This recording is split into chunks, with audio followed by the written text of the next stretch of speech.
And over the last several months, Design Workshop, they've been working hard to understand the Parkway, the unique user groups that are part of this, as well as the design challenges. Now, a few days ago, Design Workshop kicked off an engagement process through a series of interactive and planning events at the Oval XP, that's the Oval formerly known as Eakins Oval. The team then gathered at Friends Select School, just up the Parkway, for a two-day charrette where they met with local, national, international experts in infrastructure, public space design, operations, and maintenance. The charrette was a terrific exercise. What I saw of it this morning was very exciting. That'll help inform their work as they begin, emphasis begin, to develop urban design framework for the future of the Parkway.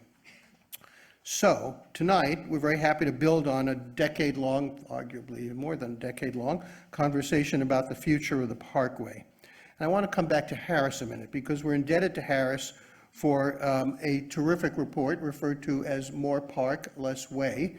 Harris has really got a great way with phrases like that. I give him a tremendous amount of credit. It demonstrates something that we've all learned in the last, let's say, 15 and 20 years pretty clearly, that investments in public space, great thinking, and seeing the Parkway as more of a park and less of a highway can bring people together, build social capital, create spaces for joy, and reconnect Philadelphians to this great public space as a welcoming, engaging, resilient space for all people in this city. I have to switch pages here. I do have notes.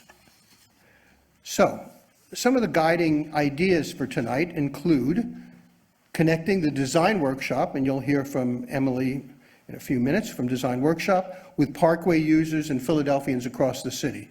2, helping set the urban design framework, which will begin to guide the reimagining of the Parkway. 3, bringing the cosmopolitan canopy, and I must credit, that's like, because I'm an academic now of a sorts, that has a footnote attached to it, because that reference is directly to Elijah Anderson, whose book Cosmopolitan Canopy was one of, I think, the most important books written in the last, I don't know, when did Eli write this book? 25 years ago? Brilliant book. And I should also point out that Eli has reported in that he has got, like a lot of people, COVID, so he is not going to be able to join us tonight, and we will do our best to speak to the issues that he is really expert on. And then lastly, we're excited to hear from, and Philippe, I worked hard to make sure I'm saying this right, Philippe Chiambaretta. Close? Close, okay. And his firm's work on the Champs-Élysées in Paris, some of the lessons which might be applied to the Parkway. So our panelists tonight, I will go through a few things for you. Philippe, as I've already mentioned, architect and founder of PCA Stream and a member of the Design Workshop consulting team. David Brownlee, who I think many of you know, and David has a spectacular title, Francis Shapiro Weizenhofer Professor of 19th Century European Art at the University of Pennsylvania. I think many of you have heard David before, and he's always a joy to listen to. And unfortunately, couldn't be with us, Eli Anderson, Sterling Professor of Sociology and of African American Studies at Yale, formerly at the University of Pennsylvania, which is when I got to know him. God, it felt like a million years ago. And most recently, I think, author of a book called Black and White Space, The Enduring Impact of Color in Everyday Life. So, we'll get started in a moment, but we have to do the usual thank yous that are important. This project is supported by a grant from the William Penn Foundation, and God, William Penn has been behind every wonderful change in the city in the last 20 years. I just can't say enough about them. The panel is supported also by a grant from the Lindy Family Charitable Foundation, and it's produced in partnership, as I mentioned before, with the Lindy Institute for Urban Innovation at Drexel University and Philadelphia Parks and Recreation. And my notes say, especially Catherine Ott-Level, but also with us tonight is Mike Carroll, who is not with Parks and Recreation, but is the head of something referred to as OTIS, Office of Transportation Infrastructure, what's the S stand for? And Sustainability. And you'll hear from Mike in a moment. Many thanks to the Parkway Council Foundation and especially the Friends Select School for hosting the two-day charrette, as well as to this institution, the Barnes Foundation, who generously donated the use of this auditorium for the event. We appreciate the support of all the Parkway institutions who've consistently provided us support throughout this process. So tonight, first and foremost, is a celebration of the ideas to come. That's where you come into this. Ideas that will ensure that the Parkway becomes truly a parkway for the people. So, as we move to the third page of my notes, oh, it's a short one. Thank you for everybody for being here tonight. It's exciting, significant, and now we're going to hear from some of our guests. And for leading that off will be Mike Carroll, the head of the Office of Transportation, Infrastructure, and Sustainability. And I'm going to retreat to one of these nice seats. It's all yours, Mike. You might want to push that up. I might. Yeah. Thanks, Alan. Thank you all for joining us today. This was sunny, I guess, for a minute now, a little bit rainy, so maybe that's why some folks have been a little under the weather, but I'm glad I'm here. I'm glad you're here. I'm glad for everybody who tuned in on Zoom. Again, I'm Mike Carroll. I'm the Deputy Managing Director for the Office of Transportation, Infrastructure, and Sustainability. That S changed, by the way. It was systems for a while. We got sustainability in the fold, and then we finally became who we were meant to be. And I think that's thematic, making things be what they're supposed to be. And that's part of why we're here talking about the Parkway, because we've got a lot of work if we're going to make it the most welcoming, the most enjoyable, the most fantastic 21st century parkway anywhere in the world. And that's really a very small task for us, but it's one that we're going to rise to. And I'm really confident with the input of all the people who care about the Parkway, we're going to make that happen. So I'm very thankful for the people who have been thinking about the Parkway for such a long time, for all the work that went into putting together more park and less way. I'm grateful for the experience I've had in the last couple of years from the work leading up to the Ideas Workshop, which we held here about a year ago, the people who came together and participated in that, of course, for Design Workshop and their tremendous contributions to that, and for leading us forward to be here today. We all know the Parkway is a vibrant, it's an important gathering place for all Philadelphians, for people who are coming to Philadelphia from around the region and the world. We all know so many remarkable things happen here, whether it's the celebrations of the nation's birth date, the Made in America concert, some of the protests, social action that takes place there. Of course, it's the home to so many tremendous world-class institutions like the Barnes, the Art Museum, the Rodin Museum. And so we're all very proud of the Parkway, and we carry that pride forward in this work, but also when we're thinking about how we communicate what Philadelphia is to the rest of the world, these images are really at the forefront of a lot of our minds. And, when people see sports events that are happening in South Philly, you're always going to see shots of the Rocky Steps, shots from the Rocky Steps. That's just part of how we celebrate being Philadelphia. And so we want to up that celebration, make it something that happens not just occasionally, but something that happens every day, something people can appreciate every day as they experience the Parkway. It's something that's used not just by visitors, but also we want the residents to be appreciated in the way that they see the Parkway, and the people who travel through the Parkway, through all modes of transportation, whether they're driving, they're catching a bus, they're riding a bike, they're jogging, they're walking.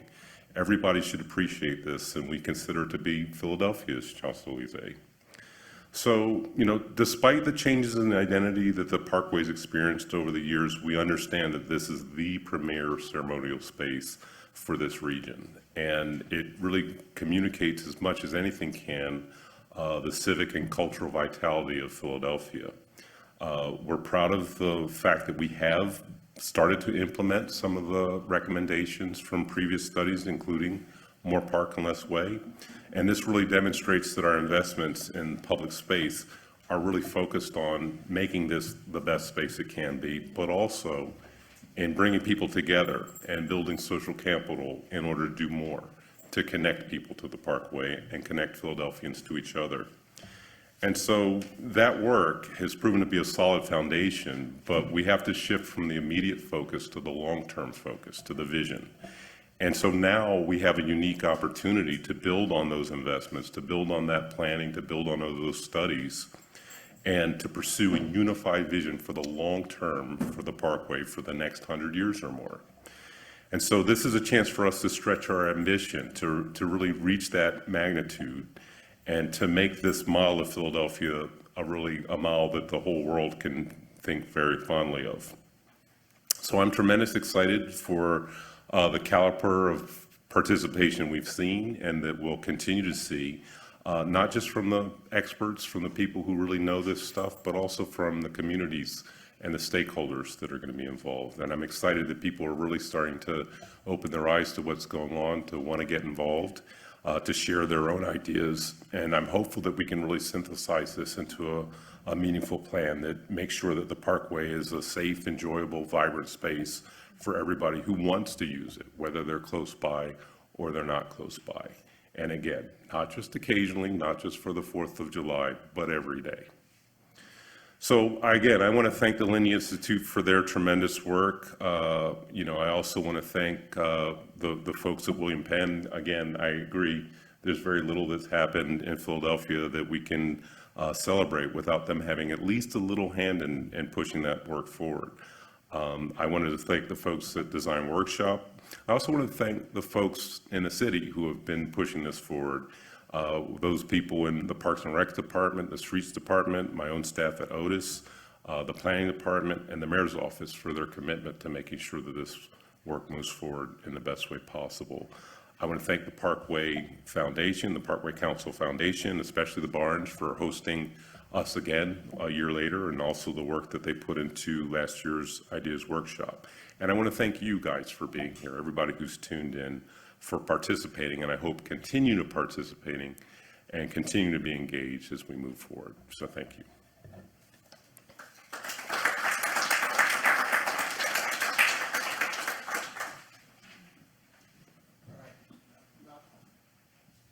Now, it's on. Matt, where are you? I'm back here. Okay.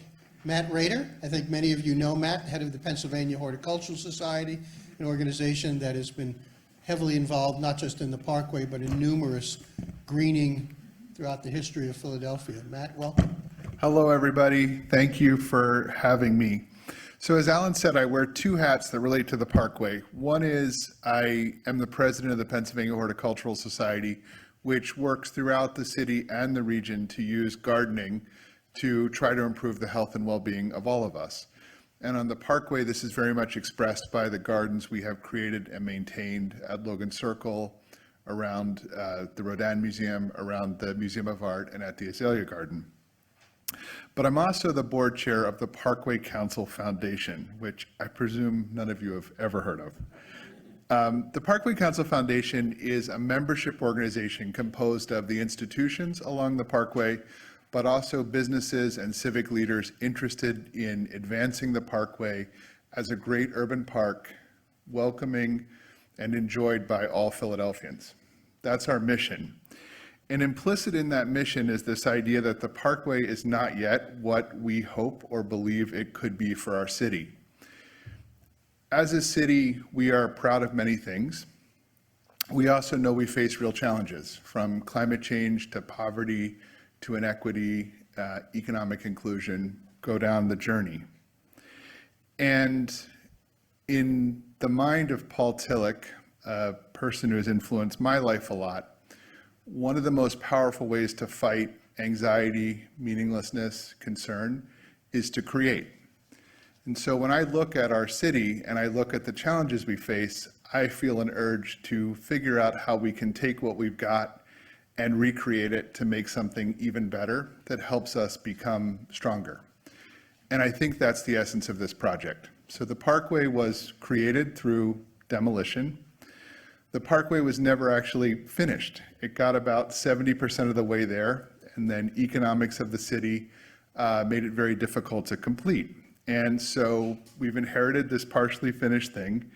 And those of us who think about public space say, oh my God, we have a huge piece of greensward right in the middle of our city, accessible to a large share of the population within a 15-minute transit ride. And yet it's really mostly a road and some big lawn and then this unbelievable collection of cultural institutions. But it's not really a park. And imagine if this was filled with human scale design and gardens and sculpture and restrooms and cafes. This would be an unbelievable resource that would truly be a civic commons. And if it was designed with a commitment to cultural diversity and inclusion from the start, we can create a new kind of park that really belongs to all Philadelphians and brings us together in the act of creating Philadelphia. And that's the opportunity. That's what we're trying to capture through this project. That's what the members of the Parkway Council are trying to create. The problem is, most people don't see anything wrong with the Parkway, right? So we have a beautiful road. I like to drive down it. It gets me home to East Falls very quickly. And that's all true. And so opportunity for me, just fine for somebody else, means that we have to do some inspiring and some dreaming together to get to a place where we can create something even better. Because where nothing's broken, the general urge is, don't fix it, right? And yet, I and others argue that there's much greater potential here.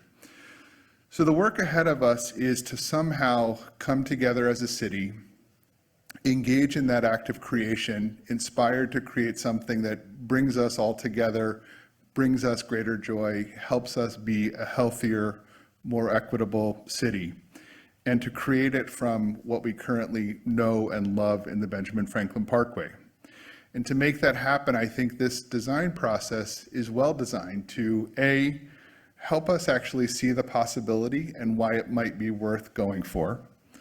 The second is then to put together a really concrete plan, physically and organizationally, how the Parkway can change and become what we believe it can be. And then finally, to stand up the capacity, the revenue streams to make it happen. And it's going to take all three of those things, because the Parkway, as tangible as it is, doesn't even exist as a single management unit for anybody, right? It's actually a void organizationally, physically. It's a fragmented piece of pieces. It's more a quilt that hasn't yet been stitched together. And so we will, I think, help others see the possibility. We will define the vision, and then the Parkway Council with Parks and Rec and many others are ready to stand up the capacity and the revenue streams to make it happen. So really grateful to share the stage. Thanks to the Barnes. Thank you to everyone involved. Thanks to Friends Select for hosting the charrette. And I look forward to the conversation. Thanks.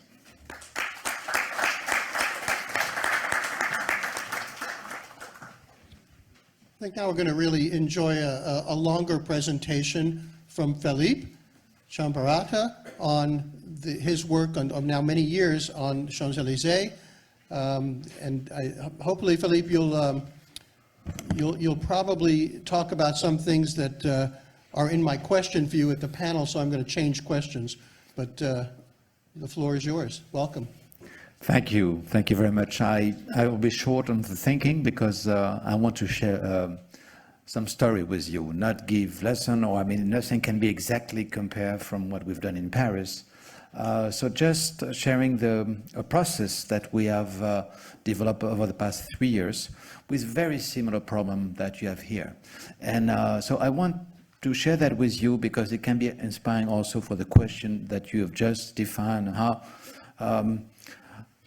something is not broken, but yet it could be better, and it looks like a space in pieces that need to be glued together and become an ensemble. So I'm going to tell you about the Champs-Élysées because it used to be the inspiration for this Benjamin Franklin Parkway at the beginning of the 20th century. So I'm going to share some history with you. The Champs-Élysées is part of a major axis going from the Louvre, that was the center of the power in the 16th century, all the way to La Défense, that is now the center of the economic power. It's 2.2 kilometers, only the Champs-Élysées, and the axis is 8 kilometers. What it is today looks more like that.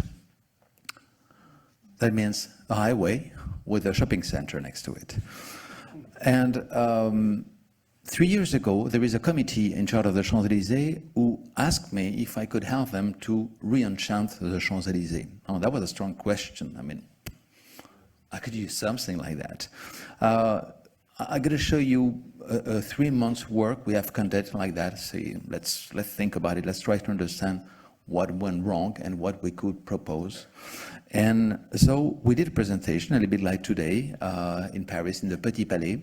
And I share with them the story that I had discovered. The Champs-Élysées was an avenue designed in 1670, which is almost the time where Philadelphia was created, by the King Louis XIV and Le Nôtre.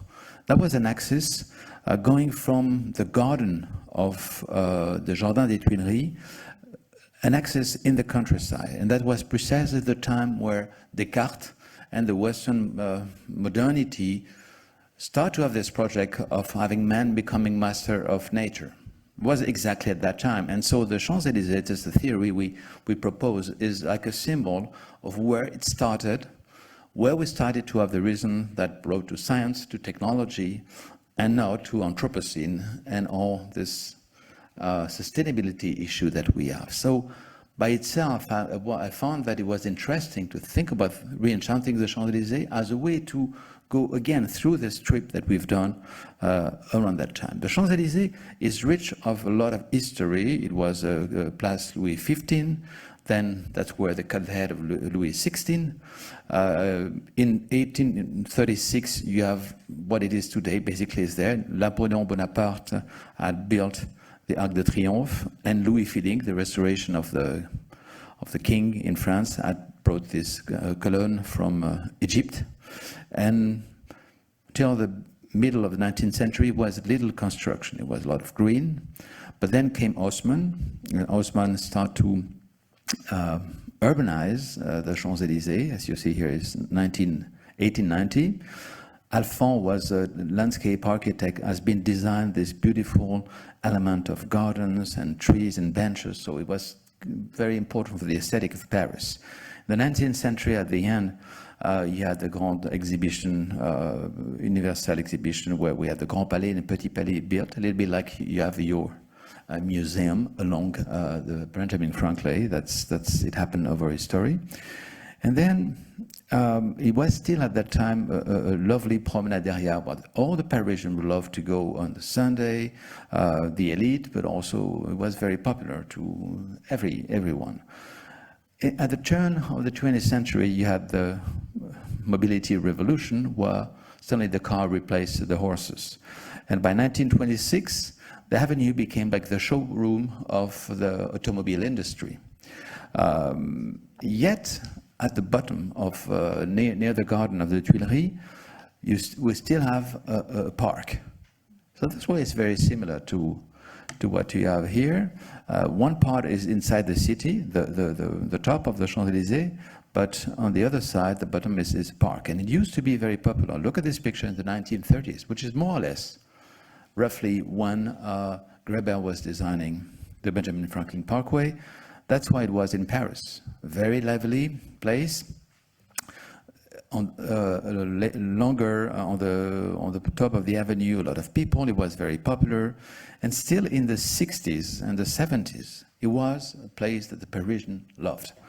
Then the cinema, you know, with Jane Seberg, with this famous movie that the Champs-Élysées were like a star. But then we enter in the 70s, and that's when the car became the star of the game. And where we sought to turn our cities into highway. That's the connection with the end of the Avenue La Grande Armée, before and after we create the périphérique. And suddenly it becomes not just an avenue, it becomes a highway. And that's how it looks in 93 on the left. Then they tried in 93 to renovate the Champs-Élysées. So you see they plant a second row of trees, but it didn't change very much.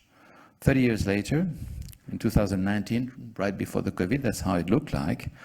Now we have the people making selfie, and they almost get killed every day.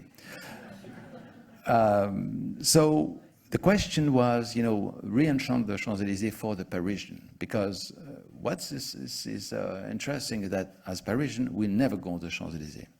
We consider it's for tourists and for people from central France, but as a Parisian, you don't go there in a very snobbish way, or Champs-Élysées. So we did a survey, a poll, and showing that 40% of the Parisians, I mean, the closer to the center, the more you hate the Champs-Élysées. So say, what is your image that you have? Or what is your opinion? So too touristic, 71%, too noisy, too artificial, too stressful, dangerous. And what it used to be before, for 3 centuries, avant-garde, peaceful and green, look, It's gone. It's like an imagination that completely disappeared. Interesting. And when you do know, you can, with the telephone, you can check, who's coming on the Champs-Élysées. We have about 100,000 people every day. Only 5% are Parisian, and about 70% are tourists. So it's a reality. And there is a discovery we have made, which was something we did not expect, is that this park that you see as what I said, the lower part of the Champs-Élysées, is actually 27 hectares, which is huge, and actually completely empty. There is nobody. You remember the picture I've shown you in the 30s, where they have all this family and kids. There is no one today. So that was really something. A sort of scientific discovery. And so we came up with a few recommendations. Say, first, reduce the place of the car and increase the place for promenade. Sorry if there are some maybe English mistake. Second idea, enhance the place and value of nature, because we are, as you said, as we all said, we are really facing, global warming now. The city are becoming hotter and hotter, and the nature is for biodiversity, and fighting against this is very important. And then, last idea, turn the garden into a desirable and inclusive destination by itself. And we propose 4 ideas: art and culture, because they are full of museums everywhere, but they're not considered as an ensemble. There is no connection. Everyone is doing his own program, and there is not an idea of a common programming of outdoor culture. Food and gastronomy, because it's part of French tradition and it is very Parisian. And education again for children, because we want the family to come back, And sport and health, because as you know, we're going to be hosting the Olympic Game 2024. And we say that's a nice idea to have in heritage, not a stadium, but a park. And so we illustrate this idea: less car, better sidewalk that are in bad shape today, maybe reduce the noise. I show you quickly, because that was a very 3-month study. Use a tree to have less temperature. You could create some garden and some nice, that the water could go through the soil on the Champs-Élysées. Like that, you can bring more water. You can use the tree to lower the temperature. We could also have some kiosk for, pop-up food or things of that type, and maybe have a better harmonized terraces than they are today. And so it could be some kind of a promenade with all these different steps that when you go through these 2 kilometers, you always have something to do. And these were some of the drawing we produce. And as far as the garden are concerned, look at how they are today. Completely empty. This is a kind of, food that you can get. Look at that's why when I came here, I found, you have less problem than we do with the Benjamin Franklin Parkway. I went on Sunday, it's beautiful. It's actually more beautiful than the Champs-Élysées today. And why? It's because when you look at how it is today, this 27 hectares are split among different services and institutions, museum, but all of them have their own little territory, and no one is considering the others. So it's like a broken plate. So we propose to say, why don't we have a sort of, common management and programming of this space? It could be on the avenue, having like a kiosk restaurant with terraces with very good chef and inclusive, not expensive, cuisine that we need to learn to eat differently. We can have also a room where we have contemporary art in the garden. We could have there also between the two museums, coming back to what it was in the 19th century, that being a pedestrian area and not just a road. Bring also kids and discovery and also health. So and also there was something important, is that now this park is completely disconnected to the water. That's another similarity with the Benjamin Franklin Parkway, is why, look what we have.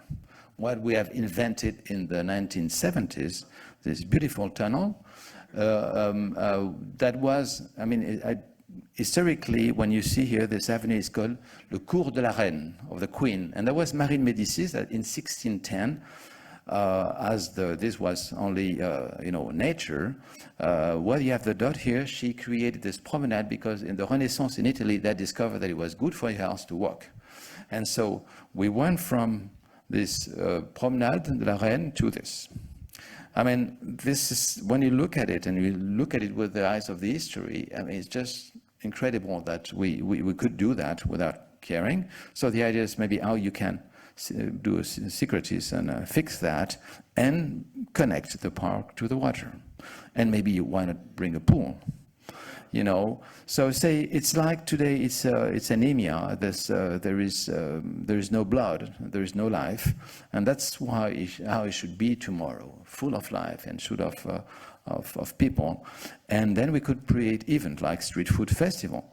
We could have competition for lighting of this avenue. We could have art event. We could even, so we came with this funny idea of maybe doing on summertime a beach around the Arc de Triomphe, or having even gardening or ice skating around the Arc de Triomphe. Why not? I mean, it was no one was paying for that, so it could be completely free. So that was what we presented to the Petit Palais. So we had an enormous quantity of press, or world press, about this story. Up to the point that the mayor of Paris called me and said, "What is your story about the Champs-Élysées? What are you doing? Please come explain to me your idea and what you're doing." So it was a private initiative of a committee of Champs-Élysées who decided to provoke the city to do something. And so it worked. The mayor said, "Okay, that's fantastic. I mean, then why don't you do an exhibition to present your idea?" Oh my God, I had 6 months before the election to do an exhibition in the Pavillon de l'Arsenal, which is the place where the city of Paris is showing all of their architecture and urban planning process. So usually you take 2 years to do an exhibition. I only had 6 months. So we had to produce an enormous amount of knowledge to turn this sort of nice dream into something more robust, economically, scientifically. So we invented a lot of people from 50 different lab, company, institute.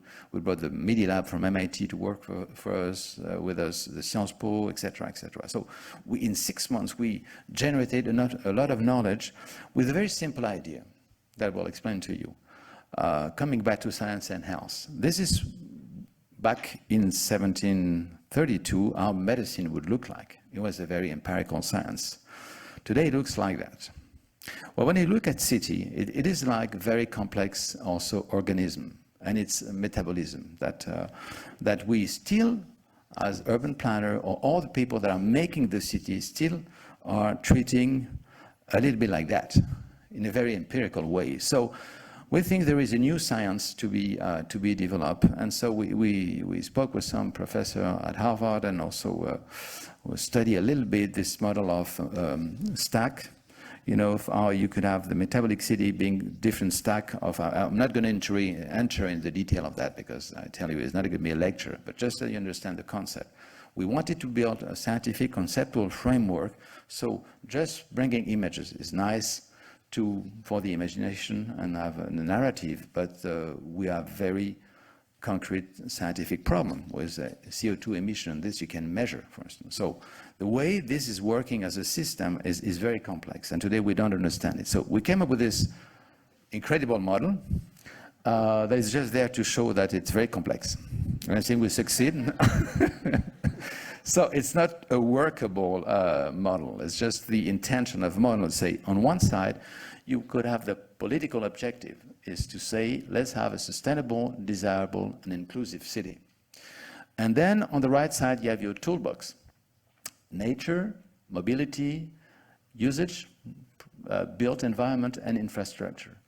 And then if you try to create KPI of your 3 political objectives, this is what try to say, okay, how anything you touch has effect on these 3 aspects. So this is what should be the center of a study, taking the Champs-Élysées just as an example, as doing medicine. And then you could say, you could measure year after year in a sort of test and learn process if what you're doing is going in the right direction. Is it improving the desirability? Is it improving the sustainability of this part of Paris? And by doing so, if we invest for 10 years doing that and sharing it with other cities, then we can learn something, and everyone teaching to the other one.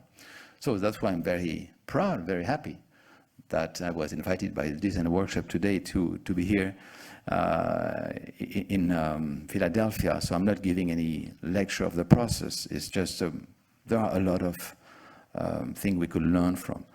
This is a funny thing we produce to give historical, scientific approach to what I described to you with images. This is the film that we have redone exactly of what happened over 300 years.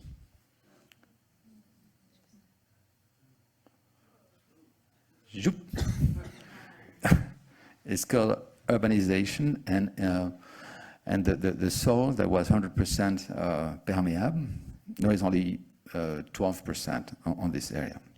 So we can also, like in medicine, bring more objectivity to the phenomenon. This is a heat map of the traffic, here of the noise, here of the pollution, here of the temperature over the year. So it becomes more like a medical images now. And so we then say, I'm going to just show you one specific aspect of the park, how we propose to act with the program. This is the traffic today. This is what we propose tomorrow. And you see there are figures down there where we say measurement, how much percentage of the public space are given to the car, to soft mobility, and to pedestrian. So give indicator precisely. Of course, you can also study that. I mean, you cannot just go and get rid of the car and say, let's see what's happening. You have engineered traffic to see if what we're doing is possible or not. We want to improve also the gardening and the natural effect. So we have some indicator of permeability of the ground, 71%. We want to push it to 88%. Because today, the thermal map of the Champs-Élysées shows that it's still a hot area. This is what it could become tomorrow. That's the sort of objective we want to define, and then we'll see if we go in the right direction. Programming is a very important thing. If you can access there because we have solved the traffic problem, then, and that it's nice to be there, still you need to have a motive, a reason to go there. And so this is the programming we proposed earlier on that we went into more detail. And so today you have a map of the pedestrian. You see it's when it's blue, it's no one there. And then we can predict that we would like it to be very popular and with a lot of people.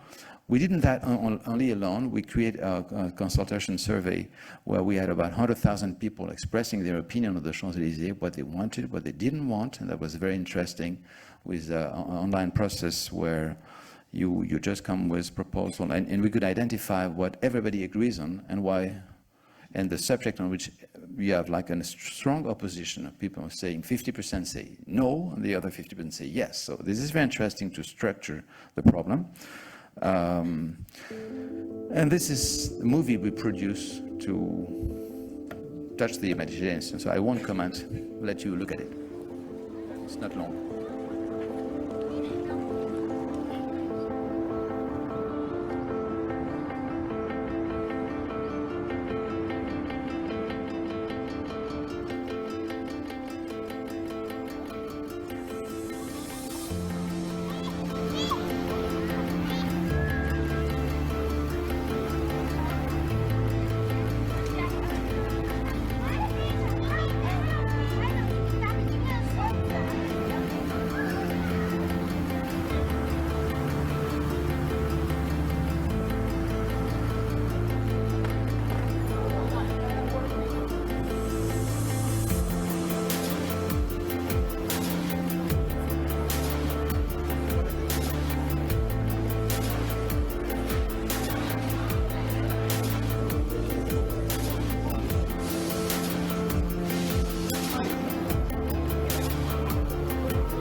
So I'm going to make you a confidence. Right after I showed this movie to the mayor of Paris, that you see, Anne Hidalgo, she was sitting next to me in a movie theater like that, and then she turned to me and say, "I'm voting for you." Well, that was 2 months before the election, and she gathered all the people from the city of Paris and say, if we are reelected, we're going to do this. And no shit. I mean, you can't say no, find reason, we do it. Then she got reelected, and she announced in the newspaper that she would do it, and then we have even more world coverage of the media, like say, she's going to do it for real. I'm just telling that story as a way that initially she was not even involved in doing that process. And slowly, we progressed, and then it became a project that she could endorse. But the fact is that we still have a financial problem because the money of Paris doesn't have money. So then say, okay, how do we do that now? So I did something which was to turn to all the big French company investor or foreign investor that own billions of value on asset on the Champs-Élysées and tell them, if this is happening, I mean, your building will be worth much more. And if this is 100 billion, so imagine just value of 2% increase just because they have all these amenities that you could also, all your salary people could benefit, then would go. So there is maybe a new economic model between private and public interest, that it doesn't mean that it's a privatization of the public place, but maybe in specific places like that, the fact that they contribute would make sense because they're the one benefiting from the increase of value. So we did succeed that, and just a few months later, this was a new presentation I did on the Champs-Élysées with the mayor of Paris, newly elected. And the head of, LVMH was leading this group of investors, and we entering a new process that will last exactly 18 months. Well, we are 12 months left to conduct really a feasibility study detail that we are going to offer to the city of Paris for free with no obligation. And they're just going to have to implement it because they say, we don't have the organization, we don't have the system, we don't have the structure to do that ourselves with our municipal services. And they say, okay, they say, run faster because you're more agile. It's normal. I mean, it's a different institution. We are like an independent company. We don't have all this technical things. But we do it together. So we create an association where we meet every week, every month, strategic every 3 months to do that. And just to finish, this is going in the direction of, radical changes in Paris. This is how the Seine River Band have been pietonized. This is how the Bois de Boulogne and the Port Maillot is going to be restructured. This is how in the Allée de Neuilly, which is a city next to Paris, they have completely changed it and also pietonized. Now people are also doing similar plan for La Défense, for also Le Champ de Mars et the Tour Eiffel, and this vision that just came for the future of the peripheric boulevard. So this is, we are in the middle of a process of complete revolution of this public spaces. So this idea to conclude, I think building a design framework for this idea maybe of looking at city as a metabolic system. Connecting past, present, and future is something that is very important. It's not look at today, but yesterday to understand tomorrow.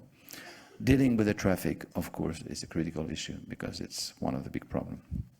Imagine a calmer, a greener, a cooler avenue, putting culture and play front and center, and bringing all stakeholders on board.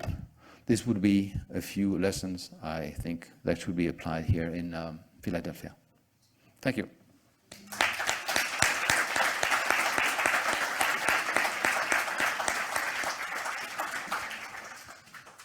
Thank you, Philippe. That was very exciting. We'll have you back up here in a few minutes and answer a few questions. But right now, if everybody wants to just stretch your arms, stretch your back, we have another presentation from Design Workshop from the team leader for Design Workshop, Emily McCoy. Emily?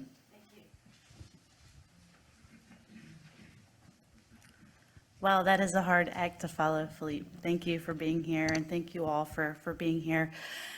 I'm excited to talk with you all about the process with which we're starting the Rebuild the Parkway process.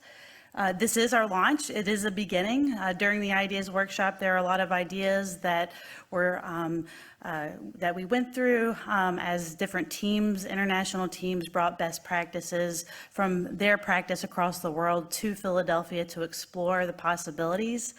And today we're excited to start from scratch, working with the community to develop something very unique to the citizens of Philadelphia. So I'd just like to talk a little bit today about the process for the project, since we are just getting started, what you can expect for engagement throughout the life of the project, and how to get involved.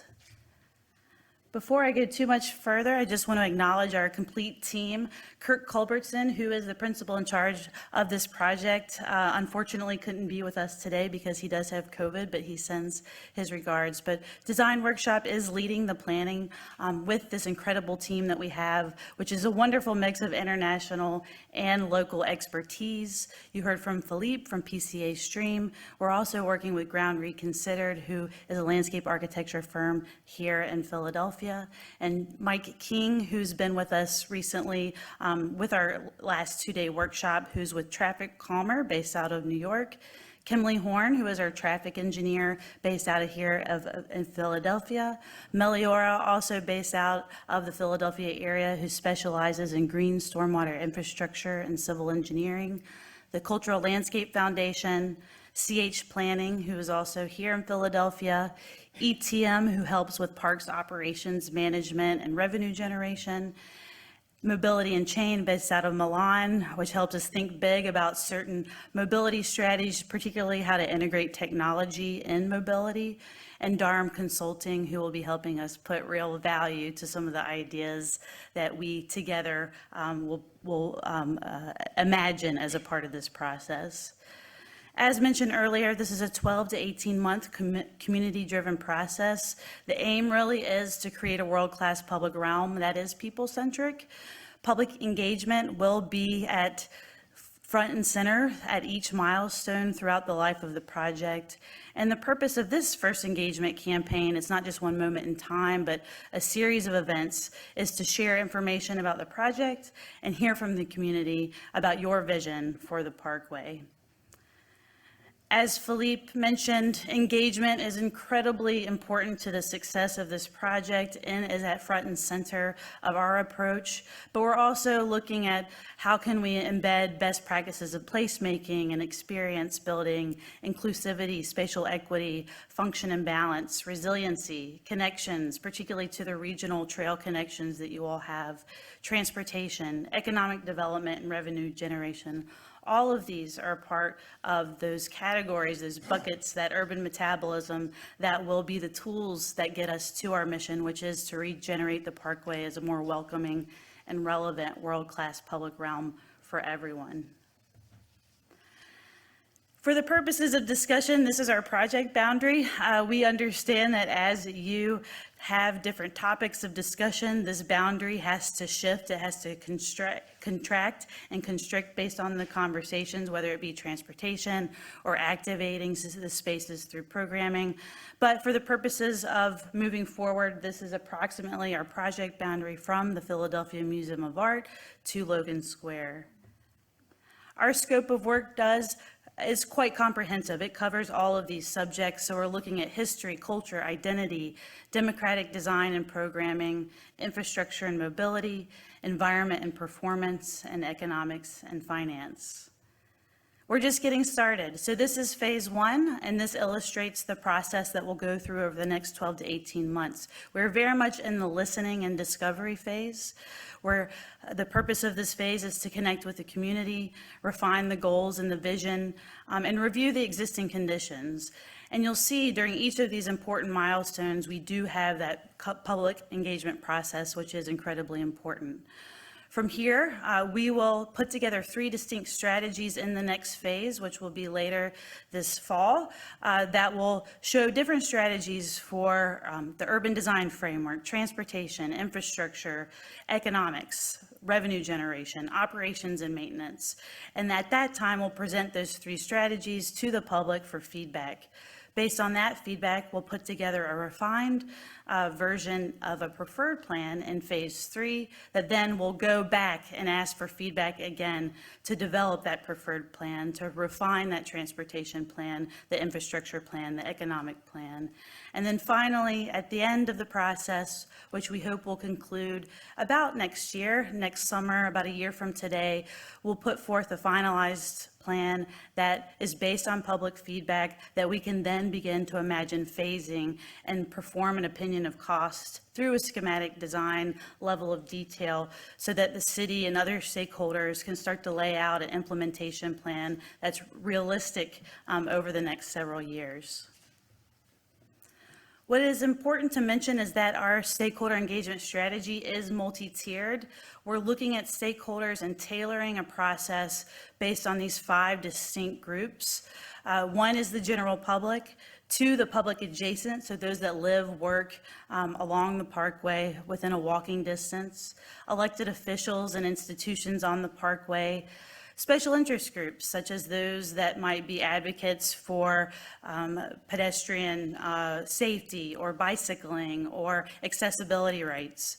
And then, of course, last but not least, are the operators of the parkway who operate and conduct projects on the parkway through different, from the small scale pop-up market to the large scale events. So each of these stakeholder groups have a distinct strategy and different tools and tactics that will be working with those groups over the life of the project to meet, get feedback, and see how we're doing as the project evolves. We are here. We are here to listen. These are some of the initial conversations that we've had with community members on the parkway, and look forward to continuing those communications as we go through the project. It's important to also understand that we have a wide variety of user types. We have those that live on the parkway who that is their front. Sorry, I'm not sure why it's advancing. That is their front yard, it's their backyard. We also have regional visitors who have a different perspective of use of the parkway, and then those visitors that might be coming from abroad. So we're trying to understand those user behaviors, what their needs are, what are the gaps in their needs through those different lenses, those different perspectives of the wide diversity of user groups. Not to forget the people that aren't visiting the parkway. Why are not people visiting the parkway? How can we make it more welcoming? What are those barriers that make the parkway relevant and useful for them? So not forgetting that that's a part of our strategy as well. Some of the data that we're using just to understand baseline conditions are user visitation data. This is a graph just showing visitation in the y-axis off to the side of visitor count over the calendar year for the last 5 years, starting pre-COVID in 2018, and you can probably guess why we're seeing that spike in February in 2018. For those Philadelphians, there was an important thing that may have happened during the Super Bowl at that time, but then you can see this dramatic drop with COVID and the visitor usage. And then this wonderful correspondence with the Oval events that are starting to pick back up with the reopening of the Oval. So these are just sort of the baseline data that we're trying to collect to understand the existing conditions of the parkway, how people use the parkway now, and how they might use it in the future. Our engagement strategies are multi-tiered, so we do have an online survey that I hope you all will go to, and there's a link that I'll show here in a moment, but it's very diverse in its approach. There we go. It's not just going to be an online survey through every milestone. There'll be focus group conversations. We'll be working with the ambassador program with the Parks Department to go out into the communities and capture feedback. One-on-one interviews, video interviews, public interviews, storytelling, community garden outreach, cycle clubs, really getting involved in all the different ways and going to the community rather than relying on the community to come to us for feedback.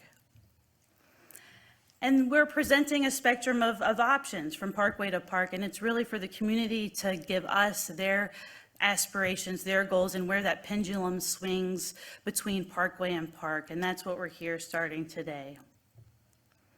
We have this wonderful, rich legacy of history and evolution of the Parkway and ties to our Parisian friends in Paris. And it's important to note that the evolution of the Parkway through time has been a direct reflection of the values that the community has held at any one moment in time. And so what does that mean from our historic past to the future with Black Lives Matter and this place that's so important for gathering, demonstration, protest, free expression? What are our values in the 21st and 22nd century that we want to integrate into the design of the Parkway? And what does that mean for today and the future? So again, we're looking at regional connections, collecting as much data as possible, particularly connections to the transit system or the lack thereof, connections to the transit system, the Schuylkill River Trail, looking at mobility gaps and opportunities.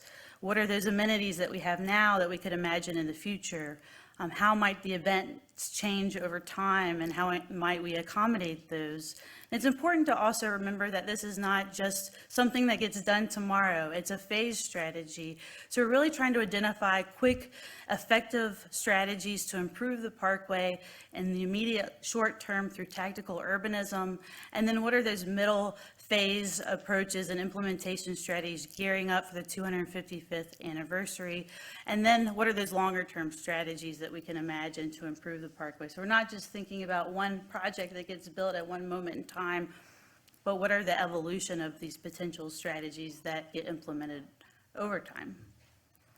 So most recently, we had a 2-day workshop. The Greater and Greener Conference happened to be going on this week, which is a great conference where people across the world come and talk about public parks and the future of public parks in major cities. And so we thought it was a great opportunity, along with Philippe's visit to the States, to really capitalize on that brain trust of folks that are doing similar type projects across the world, have them gather local and international experts to really capture lessons learned, any thoughts that they had of advice for as we move forth in the design process for reimagining the Parkway. We separated into several groups and had focused category discussions centered on transportation and infrastructure, programming and activation, revenue generation, urban design, landscape, architecture, and then of course we had the Greater and Greener Conference attendees who many have never been to the Parkway before.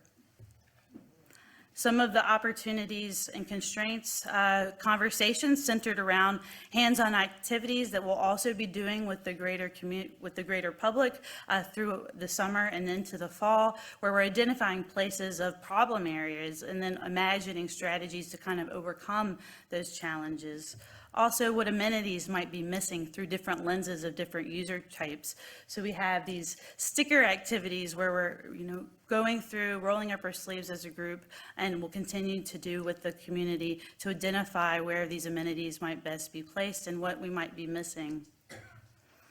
We did user group exercises. We had the Greater and Greener folks go to the Parkway, again, many that had never been to the Parkway before, and put themselves in the shoes of a nearby resident or someone who was visiting from afar, and give us feedback on their observations. What's missing? How could we accommodate that user group more effectively, and getting that feedback?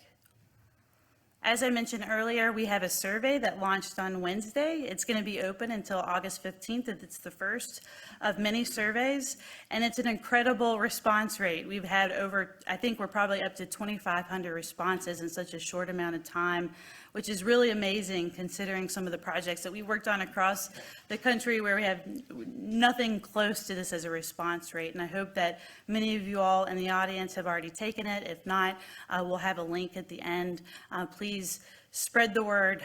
We want as many people within the Philadelphia area and beyond to fill out this survey so that we can capture your imagination and your perspective and your vision for the Parkway. Some of the questions center on user group needs and preferences, your user experience, whether you're a commuter or a passer through, or you live on the Parkway or you work on the Parkway, the reasons why you may visit the Parkway or the reasons why you may not visit the Parkway, activities and programs that you'd like to see on the Parkway, and then identify those challenges that you experience through transportation, infrastructure, and mobility, but also ideas that you might have to improve those. And then we're collecting demographic data because we want to understand who we're getting responses from, and if there's a group within the wide variety of Philadelphians and beyond that we're not hearing from, then we can retool our strategy and go out to those groups to make sure that we are hearing from them. So I'm going to just go through some takeaways from some of the conversations that we had over the last few days. Again, the Transportation and Infrastructure Group really focused on opportunities and constraints, focused on mobility, safety, and public health, public amenities and services. The Programming Group focused on park programming, public amenities and services, events, and public gatherings. And then the Greater and Greener Group and the Urban Design Group looked at things more holistically. How do all of these elements weave together? Where are the synergies? Where are the cross-pollinations to achieve our goals that we could imagine? So some of the takeaways, I'm not going to go through all of them, but I do want to highlight some of the common themes that we've begun to hear from community members starting on Saturday at the Oval XP event through the initial survey responses that we've heard, and then also the workshop that we just conducted. We talked a lot about traffic calming strategies. How do we mitigate the impact of cars and traffic congestion? How do we make the quality of life on the Parkway even better so that we're really mitigating the noise and other negative things that come along with the vehicular traffic? Talked a lot about parking as well. Can't forget that parking there is a need for parking, and whether you're a visitor or a resident. So having those conversations about those opportunities and challenges. We acknowledge that there are mobility gaps, particularly as they relate to transit.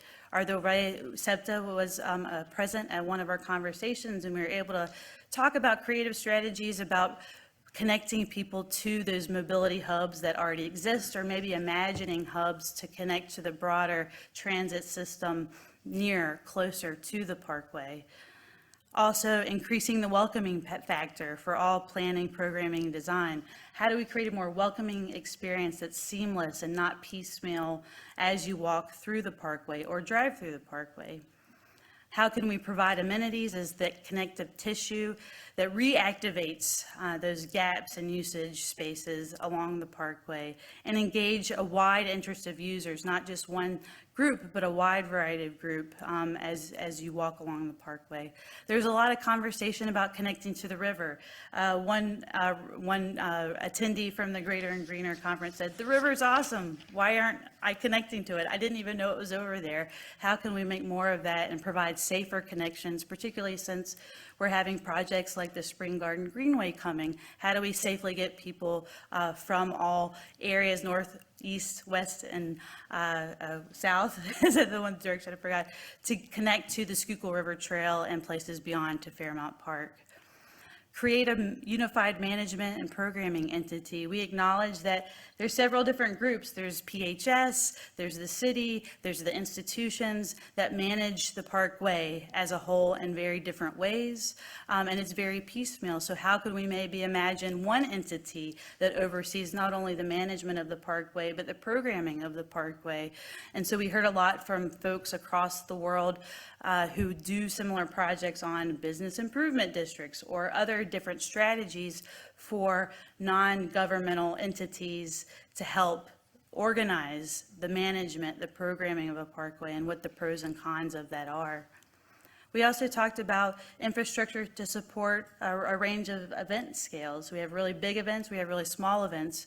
We acknowledge or heard that those smaller events, pop-up markets, farmers markets, aren't nearly as accommodated for as much as some of those big events. So how can we embed flexibility for those smaller, less disruptive events in the future? Where might they be predictably located?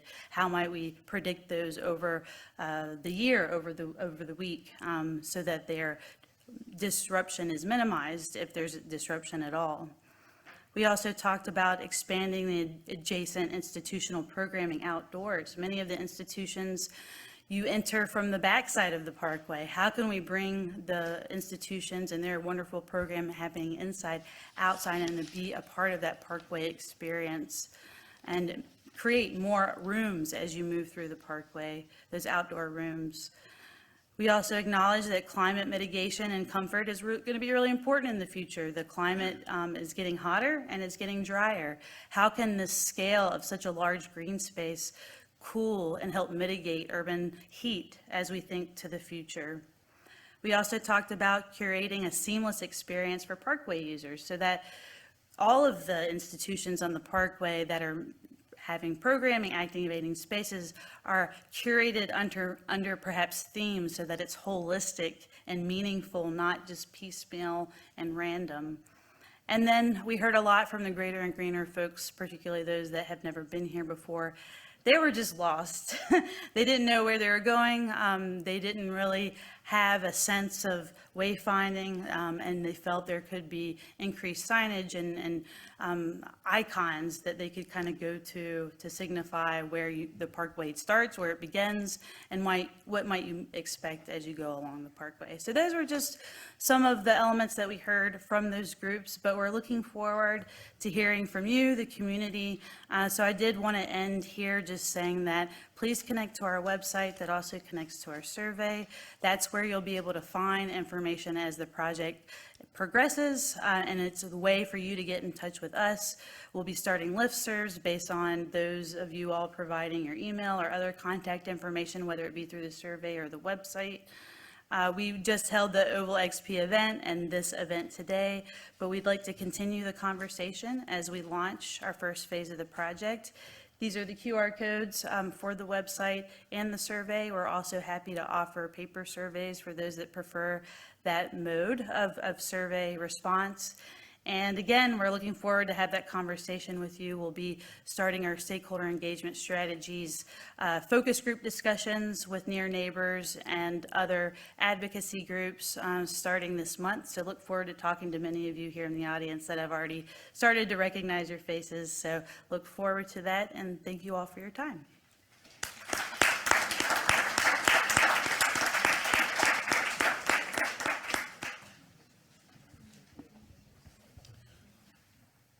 Thank you, Emily.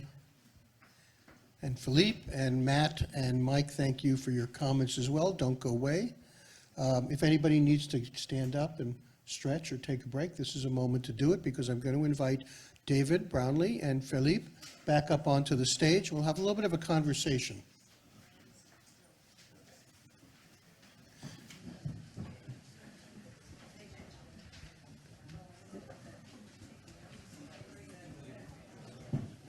Yeah, that's good.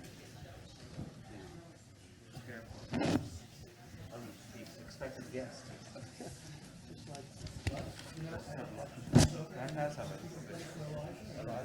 This is a lot. Black, right? Oh, yes.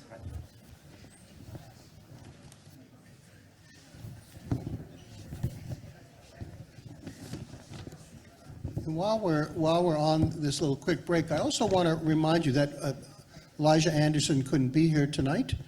Elijah, I don't know if you're on Zoom watching all this, but we're sorry that you couldn't be here, and we hope that you get well very soon. But we do have, aside from Emily and Mike and Matt, we do have one other expert panelist in the room, and that's all of you.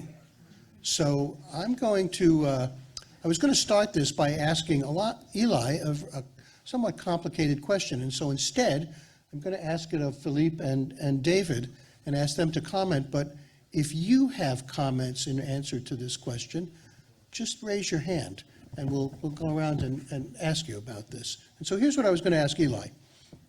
And it's the start of what I think, my own opinion, is the most daunting question for the Parkway, and in fact, it's the most daunting question for any public space in the city. And that is, what does it mean for a space to be inclusive? And what sort of things can cities do as policy setters, as public space managers, and certainly a question for designers? What do you do to increase a sense of openness and invitation? I think Emily, you had in your list, increase the welcome factor for all. And that might be a good way to start thinking about inclusiveness, but there may be other ways too. So, Philippe, I'm going to start with you. Would you like to try that one out? I spoke a lot already. So I tried to stretch it as much as I could here for you. It is, you're right, a very complicated question, because first you need to define what it means to be inclusive, right? Including all, which category. If you take the case of the Champs-Élysées, as I said before, Parisians think it's more for tourists and provincial people. So Parisians, from that survey, generally think that the Champs-Élysées is not welcoming to them, for Yeah. whatever reason. For whatever reason, when you ask them, say, well, before we used to have a reason to go there. We would go to see a movie because it became, after World War II, the place where you had a lot of culture and movie theaters. And now they are gone. And now it becomes retail for, global retail, and say, well, we don't need to go to the Champs-Élysées. We take a plane and we have the same thing in the next airport. So that's one category, but then after, of course, you have to think about the level of wealth. You have the very expensive store of Louis Vuitton, Christian Dior that are there to attract the tourists. The Chinese tourists that come there by buses and buy a lot. So the Parisians say, no, that's not for us. And so would you want to have more poorer people, more normal people, I would say? How do you attract them? How do you do that they feel all comfortable being together? It's a tricky question. So the programming that we propose of the park is trying to say who would be attracted by this offer, how could they come to the park, and how attractive would it be, sufficiently attractive and desirable to have them come. So if you say you have culture, and you know that when you go there to an exhibition, there is maybe a theater that you go after, and then there is, if you come with the kids, you know that while you're having nice food in a restaurant, they can play there, and if you're not with the kids but your boyfriend or girlfriend, then you can have some exercise before. So trying to imagine the day of different category of people and having an offer that combine that. That's where we are at the moment. Mm-hmm. Thank you. David, any thoughts? Yes, can you hear me through my mask? I'm hoping that, yes, excellent. I have two ways of approaching that extraordinarily difficult but essential question. One is that, frankly, to quote Elijah Anderson and what he presents in his really quite extraordinary book called The Cosmopolitan Canopy, which examines public spaces that are capable of bringing together a diverse community. And most of his case studies are Philadelphia. One is Rittenhouse Square, and the other is Reading Terminal Market. And distilled, what I think he is saying is that those spaces that are capable of bringing together people who might not ordinarily come together except for the existence of these particular spaces. In other words, what is it about the space itself that brings people together? Is one, a sense of clear, strong, visible design, architectural, urban design, that does create a sense of place and distinctiveness. And the second is, it actually sounds kind of dumb but obvious, presenting activities that are capable of bringing people together across a variety of boundaries. And what is the greatest of those things? Eating. And that's what Reading Terminal points at Reading Terminal Market for doing. And so that's one source of my looking for lessons. The other, is a recent community outreach project that I've learned about that was undertaken by the folks who are planning and now maybe on the verge of creating the park at Penn's Landing, the park that will be built over what was formerly I-95, I guess you could say. No, I'm afraid it's still going to be I-95, but it's going to be the deck across the top of it. And they did, they conducted their own reporting of it, I must say, depending on what they said about it, was one of the most interesting community outreach projects I've ever encountered, because they went into Philadelphia's diverse communities and hired consultants within those communities to basically try to figure out why, well, to put it broadly speaking, why people of color are not to be seen in some of Philadelphia's most attractive public spaces. What is it about them that makes them seem off-putting? And it's coding. There are codings that I was not aware of. And I can't, off the top of my head, put this, I mean, you know, I don't have the chapter and verse of this, but it is discernible. And the design that has been created for the park at Penn's Landing and the buildings in the park at Penn's Landing are built specifically into the response to really questions of literally, do you put a flower bed there or over there? Or what kind of architecture, what kind of building, what kind of structure is welcoming and not off-putting? And what is the gateway entrance experience? What should that look like? Really considered at a very granular level. And I think that that's, I mean, I think that it was one of the most interesting things that I've read recently. Anybody wish to venture a comment here? Yes. Is there a microphone that we? There is. But it's over there. Who's got it? Wait a minute, we have another like a microphone. We're gonna bring a Potato. microphone around to you so we can all hear. And here it comes. It's a box. It's not a microphone. Very high tech. And speak right into it. Speak right into it, okay? It's a little, Or just toss it in the air. yeah, Okay, it's a little odd, but go ahead. okay, I'm an anthropologist. I think a lot about inclusion, about biases, and basic things like, as an archaeologist working in the Old Stone Age, one of the things we tried to do is identify places of homes, and it's very hard in many cases. So somebody said to me at a conference, if you want to find a definition of home, ask the homeless. And I thought that was, in many ways, a profound statement. I am interested in inclusion, and I live in the area right here on Mount Vernon Street. I talk to a lot of people because I'm a Midwesterner. And recently, the Spring Garden Association asked for donations for summer camps, and from 6 to 12-year-olds. And so I tried to find out what they are going to include in the activities of these summer camps. And they didn't have a complete answer yet, but I was interested in what they were excluding as well as including. And then I heard something on one of the national TV stations, interview with the mayor, the female mayor of San Francisco, and the problems that are being encountered and having to deal with. And she said, having been brought up in poverty, now as mayor, I come to places I never had been to and don't really know anything about.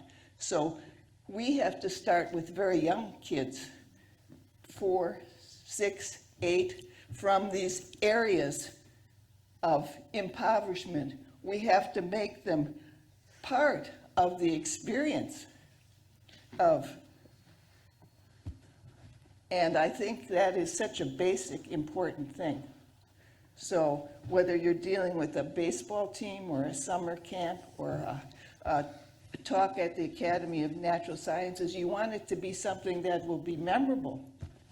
And you want people to say, boy, my children, they're only 6 years old, and they went to, and guess what they learned or saw? I want to go there with them. Okay? Thank you. That's what That I was do. terrific. You sure you don't want to sit up here? I'm retired. My friends say, get out of my life. Get a job. All right. Well, you can give the box back to Oh, no, I Richard. never give it. No, All right, yeah, see, now you got the ball, now you want it all for yourself. But I think that inclusion is really important and getting it very early on. I would comment while the box is coming around. Do you see where you're going, Bridget? Yep. Right, okay. I would just comment, you brought up something I think that's really important. It shows up in Philippe's images, and it shows up in many cities that I've visited that are not in this country. And that is a very, what's the word? A very natural inclusion of places for children. You know, it's one thing to have a ball field or a basketball court, and those are all fine. But what we don't generally see, certainly don't see it in our city, except a little bit at the Sister City Park, is a real place for children just to play. I've taken my granddaughter, who's now almost 8, but when she was 5 and 6, we would take her, you know, once, twice a year to Franklin Square. And there's a playground there, just a regular old playground, swings, things, bouncy things on springs, and it's wild, with children just flying around. And it's terrific. It's terrific to watch these kids who don't generally come with assumptions about other people. They're just playing with other kids. And the only thing you got to be careful about is that the play equipment over here is for the smaller kids, and the play equipment over there is for the bigger kids, and occasionally there's crossover. And they're moving fast, and the little ones can really get knocked over. I mean, I've seen them get knocked over, and, you know, the good news is they just bounce right back. But you had a comment. You were the box. Yeah, I think. Oh, it's George. Hi, George. I can't see that far. One thing that hasn't been emphasized yet, that is implied here, I think, is this is a party room. And of course, it hasn't been used for too many parties during COVID. But I've been in Philadelphia a long time. We used to have things called Super Sunday. We mashed down the landscape so much it had to be repaired. But you also have a collage. It's a place that's really set up for sound and light shows, which I believe were invented in France. And we could bring a lot more people to the Parkway if we had a sound and light show every week rather than once or twice a year. And we've had the Pope. I mean, we had better security for the Pope than we have for the President. It was amazing, and the whole city was locked down, as well as the Parkway. But we have used it for many time-limited purposes. So I think the party idea means time, that it becomes a place where people look forward to coming at the end of the summer for a big concert that's public. And we also have to resist, I think, the tendency to privatize it, because these events are very expensive. We understand these events are very expensive, and hopefully this project will also save us from having to look at 1,000 porta potties and put some infrastructure in there for the parties.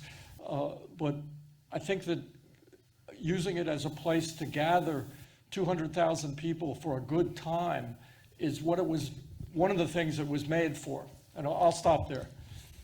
Thank you, George. Did the fellow next to you, yeah, give him, pass the box over. Sure. Oh, and then we'll get to the fellow back there, too. So there's existing assets that are there, and perhaps people are not seeing them. One, we did construct a small children's playground on the other side of Logan Square. It's right there on Winter Street, along with a dog run. So they were just opened, and they counterbalance the children's ages that you see at sister cities. But I'd also tell you to go out and look at Von Collin Field, where that entity brings 550 kids from over 35 zip codes in our city to play baseball and softball. So it does act as a great doorway, which is open and welcoming, because their figures have grown by 100 or 150 since 2 years ago. So there are assets there that are being overlooked, and you've got to, I think this, one of the things you have to do is help them grow further, because they are welcoming already, and people are on the Parkway. And also, the events. For anybody that lives here, there is a noise factor, and we welcome everyone, to come to the Parkway, But big concerts have big impact. And you've got to remember that there are residents that are right on top of all this. So Made in America is one, it's run in a very efficient way, but they certainly have rules where they shut things down at a certain time at night. Welcome America, same thing. We're just going through the process of looking at how many street closures. But we welcome the city. We now understand that we are the #1 tourist destination because of Mr. Rocky at the other end of the Parkway. So it is already, it's not maybe the vision that some people see as welcoming, but I think we do go, we're the most welcoming space in the city at present. Thank you. Let me do this. Pass the box to the fellow in the black shirt over there, and then I'm going to return to questions to the panel for a few minutes. Thank you. Can you hear me? Thanks for building that dog park. I live across from Van Coon Field, and they hate when my dog is on that park. So now I can go to Winter Street. I appreciate it. I have more of a technical question. I understand that I-95 was kind of anchored once you were able to get developers like the Durst Corporation to build on it instead of like the Sixers. My question about the Parkway is twofold. One is, how feasible is the funding, and do you actually have all the partners that you need in order to get that funding? Maybe an Otis question, I'm not sure. And two, I'm really excited to have the actual Parkway closed. What about the vertical up and down streets? Is that going to be one of those things where they operate during the week or they're completely shut down? Because I consider that to be, I'm an engineer, I think it's probably going to be very difficult. So I don't know if Kimberly Horn or Design Workshop has looked into that. I wanted to see how far in the feasibility design you've gotten. Mike, I'm not going to put you on the spot on this unless you feel like it, but Philippe, I was just wondering though, the Champs-Élysées has plenty of streets that are crossover streets. How did you see those being managed? Well, just a few comments on still exchanging on this example. If you don't mind, before I come to that, in terms of events and inclusivity on the Champs-Élysées, something I forgot to say, is that it is the most celebrative avenue in France. I mean, anything important that we are proud of takes place on the Champs-Élysées, And if you look, it has been since its beginning a place where, when Victor Hugo died, he was there. When we brought back the sword of Napoleon, they went down to the Champs-Élysées. When we win the World Cup, it's on the Champs-Élysées, etc., etc. So it was a sense of pride and a celebration of bringing together the nation. Something happened 2 years ago. When I started this study, I explained to the committee of the Champs-Élysées, inclusivity should be one of the objectives. And because, a lot of people in the luxury, they say, well, what do you mean by inclusivity? And 6 months later, we had the yellow jacket. I'm sure you've seen that on television, that started burning the Champs-Élysées. I'm sorry? Yellow vest. Yeah, the yellow vest. Yeah. And they attacked the Champs-Élysées as a real target. And the first time that it was a place of contestation, of protest, and not of celebration. So suddenly they understood what's happening in terms of inclusive city is a critical issue.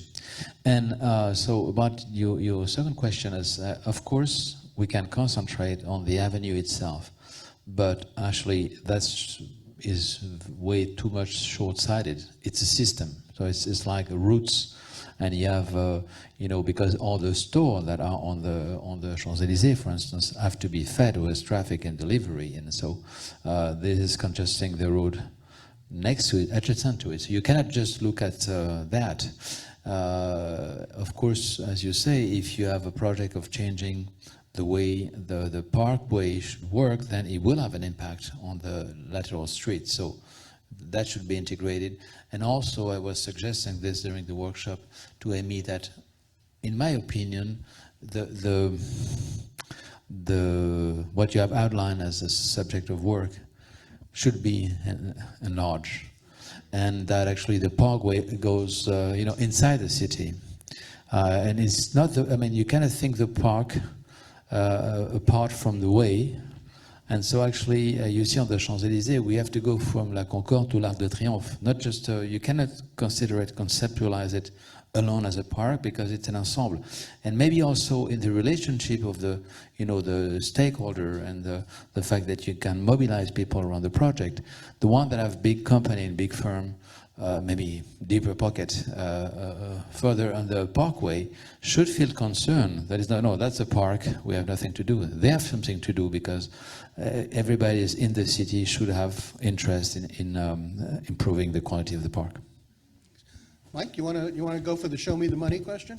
Well, I'll just say, we're not totally there yet. I mean, that's part of why we're having this conversation with people who have. I'm not going to miss the streets at all. There you go.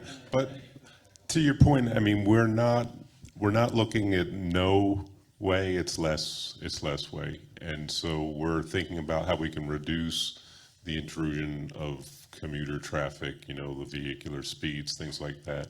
And so we've started to look at that, and we can push back a little bit. We can do that, but in terms of paying for it, we'll probably start off going for grants. Federal grants is a good place to look for opportunities for state grants as well, safety grants, multimodal transportation grants. I think that'll get us started, and then when we're doing that, I think we turn to our private sector partners, the philanthropies, and see if we can kind of build momentum from there. That's the way I see it right now.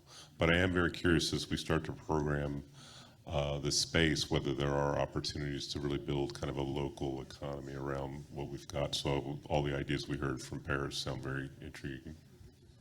Thank you, Mike. Do you all, how many of you follow college basketball? Do you know what the possession arrow is? You know what the possession arrow is in college basketball? It's when, instead of having jump balls, when they get to that point in college, there's a possession arrow, and so it alternates. So if the possession arrow is with Team A, when they have what normally think of as a jump ball, the ball goes to Team A, and then the next one goes to Team B, and it goes back and forth like that. And I really love that analogy because I always think about things like pedestrians and traffic, and the question is, who's got the possession arrow on the Parkway? Who's got the possession arrow on Champs-Élysées? Right now, the possession arrow is owned by the cars. And, let's be clear, people in cars. I think the transition that I think we're all talking about is one where it's not that the cars have gone away, it's that the possession arrow has shifted to the pedestrians. And one of the things that you notice is a subtlety in the work that Philippe showed, but there was a pattern that you had in the paving, this big diagonal grid. And one of the things, a subtlety in that I thought was very interesting, is that pattern extended itself out beyond the actual line of the cartway, of the Champs-Élysées itself. And I thought to myself, that's a wonderful idea. It's kind of like putting out a doormat that says welcome to the other streets. It doesn't say the other streets can't come through. It just says that when they do, when that car shows up on that pattern, the possession arrow lives with the pedestrian. And it just means you have to change. You have to change your point of view about how you move through that thing. You have to slow down. It's all really about slowing down, in truth. There's a question back here. Where's the box? Who's got the box? Got the box. Go back here. I'm not going to describe it in detail, but passing this box around reminds me of a scene in the movie Sleeper. I love it. You got it? I'm not Modern going to say anything technology. more than that. Crazy. So much more fun than a microphone. It's like, great. So I have a couple of comments about the Parkway and some questions. I find the Parkway just incredibly beautiful and gracious. And I actually enjoy driving from Center City, around Logan Circle, and up towards the Art Museum. I just find it gorgeous. I'd like to do it. I live on the Parkway. My biggest problem is not cars. Cars don't seem to bother me much at all. It's the awful motorcycle noise who are in violation of all the noise ordinances in the world. So I know that's a whole nother meeting, so, okay. However, so I do have a concern about people commuting in and out of the city. I have a concern about if all the traffic is diverted from the Parkway to Pennsylvania Avenue where I live. So I think you put it very nicely with the possession arrow, and that it has to go both ways. We need to think about the pedestrians and safe crossing and beautiful walkways and beautiful places to be. The playground where I took my grandson at Van Collen Park to play, right by the fields. So we need all of those things, but we do need to pay attention to people who are traveling in and out of the city. And the other item, so I'm just very skeptical, and I'm excited, but I want us to keep what is gorgeous about and special about our parkway, not to overdo it and with too much. Thank you. So the other areas, when we talk about bringing a diverse mixture of people to the parkway, I find that it is one of the most diverse areas that I see in Philadelphia. I mean, I worked in Philadelphia Public Schools for many years, and I'm, always looking for a very mixed and diverse population, and I find that in the Parkway. I do find people coming and going, and with the Oval, that seems to work. So I hope that as we look at that, we will think about diversity in terms of a great mixture of people and opportunities for people to get together and to interact. So I guess those are the 2 points. And my third thing is a worry about homelessness, which I'm not so sure is the same kind of worry in Paris, where I often travel as much as I can. But I think that the consideration and how we deal with that issue is another area. Those are my Thank you. 3 points. There was, let's do this. We're getting close to the end of time, and there's this strange countdown clock in the back, but I don't think it has anything to do with anything. I think it just counts a half hour at a time, so you know when my meter up is going to blow up.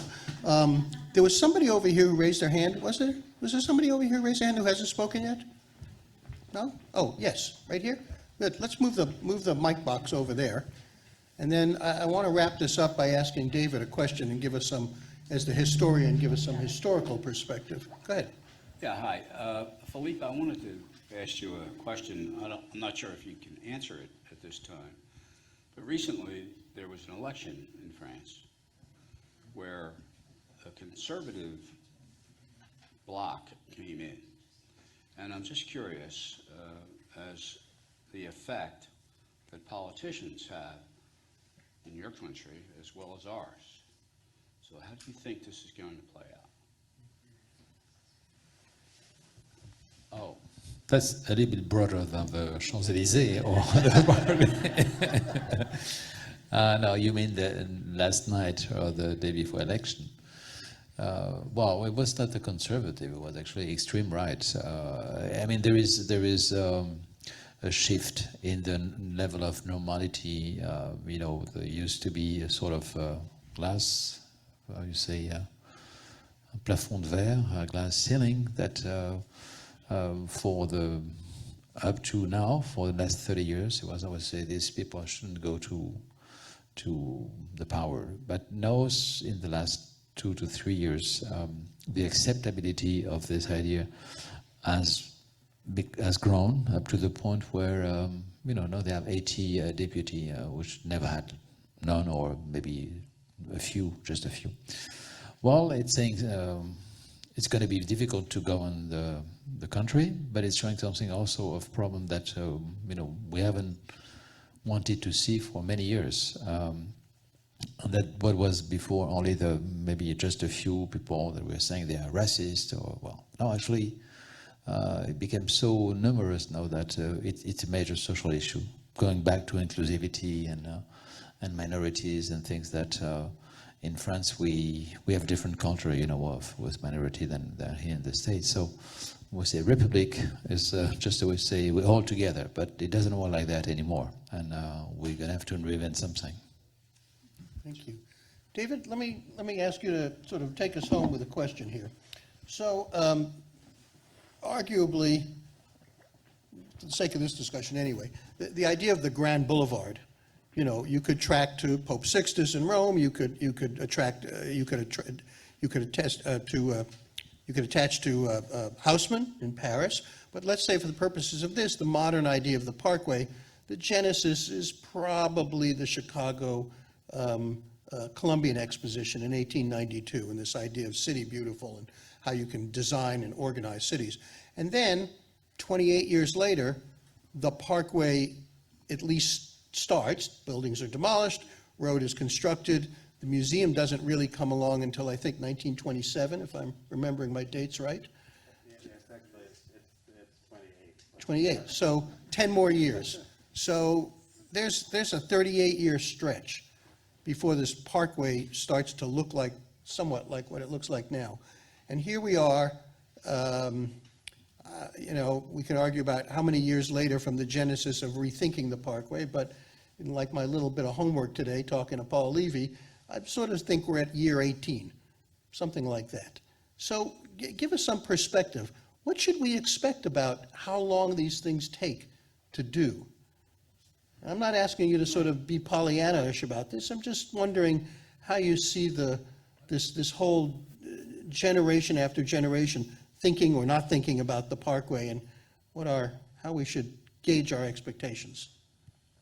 Well, you know, I think that a couple of things that immediately, I think my license to practice history requires me to say right at the beginning that the past is past. And what we call history is what we choose to think about it. And so that we are always, in a sense, making history and reconceptualizing the past. And the past that I think about when I think about the Parkway, what will lead ultimately to something that's not quite an answer to the impossible question that you posed. That's my job. Yeah, right. Is that the Parkway came into being, you're right. Probably the direct inspiration was the world's fairs, starting with Chicago, that pictured a remade post-industrial city, but that was inspired by Paris, so it actually goes to Paris, and so that's the first step on that trip. And what occurred in Philadelphia beginning in the 1890s and achieving a kind of sequential set of climaxes with the opening of the roadway in 1918 and the opening of the Free Library in 27 and then not much.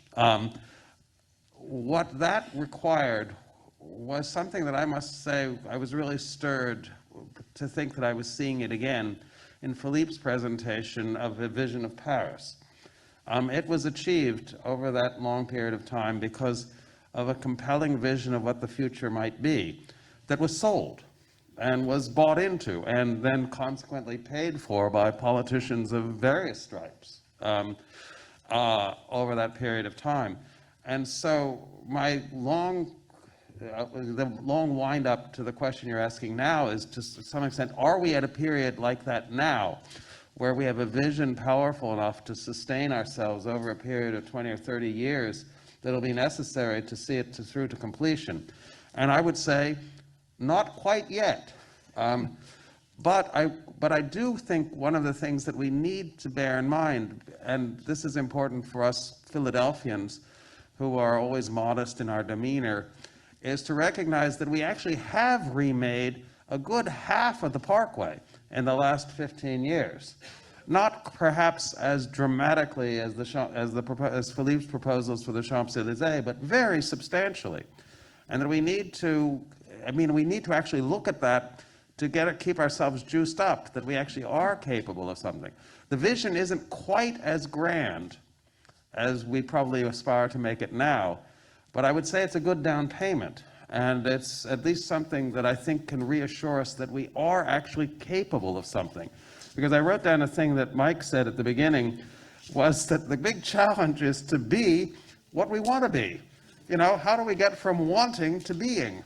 And I do think that that's where art comes in, where it is essential that we have focus groups and community engagement. And we can have focus groups and community engagement from now until eternity if there is no vision of what to make of it. And that's the art. And that's the extraordinary thing about the Parkway we have today. It's a simple, gigantic, bloody, powerful, unforgettable idea but it's just a thing. It needs to be inhabited. And it's the inhabitation of it that gives its meaning. We have this big, bloody, powerful thing. And I think we're in like phase 1A, maybe 1B of the vision of what to make of it. As always, you wrapped that up pretty nicely. I would just add one other comment, and then we'll close, and that is that I'm looking around the room as best I can see people with lights glaring at us, and I'm going to say that, trying not to be too insulting, and I certainly include myself in this is on average a bit of an older crowd, right? And not everybody. Wiser, mature. Yeah, right. I certainly include myself in that.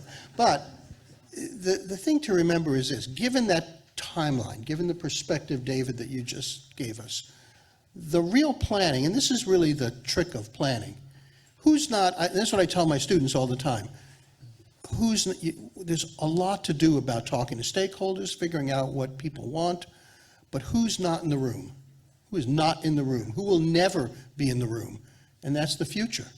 And so it's incumbent upon all of us, and it's certainly incumbent, Emily, on your team, and city officials, and anybody who is in a position to sort of flip some lever to make something happen, to be thinking about now, certainly, 30, 50, 100 years from now.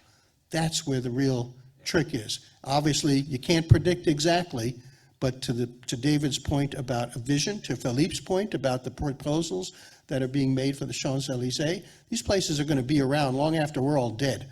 And these places have to somehow have a fundamental attractiveness, not just a visual attractiveness, but an attractiveness is what David referred to as of being inhabited.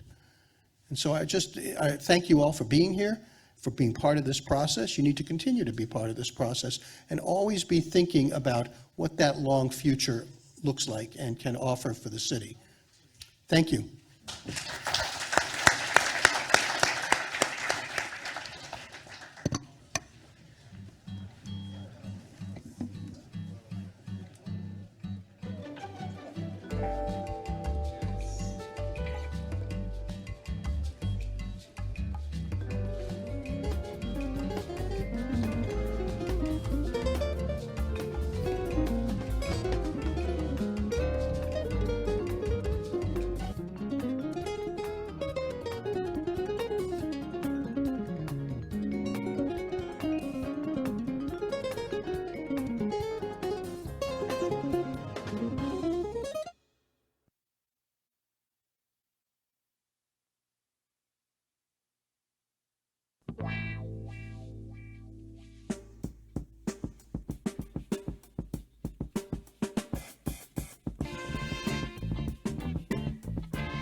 So you say that you're in need of loving, and you need it more than anything.